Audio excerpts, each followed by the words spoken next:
আল্লাহ তাআলা যদি দয়া করে আমাদেরকে মাফ না করে, আমাদের বাঁচার কোনো উপায় নাই। আপনি কি ভেবেছেন আপনার নামাজ দিয়ে আপনি জান্নাতে যাবেন? আপনি তাহাজ্জুদ গুজার, সেজদা দিতে দিতে কপালে দাগ ফেলেছেন, এটা আপনারা জান্নাতে নেবে না।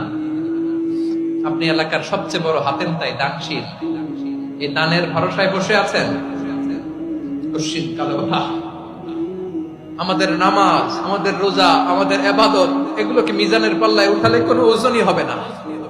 তবে আমাদের একটা কৌশল জানা আছে, আমরা আল্লাহর রহমতের ভিখারি।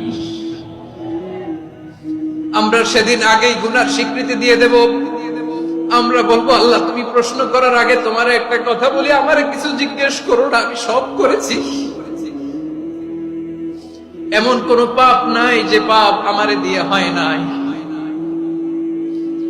তোমার রহমত দিয়ে তুমি জান্নাতে পাঠাবা।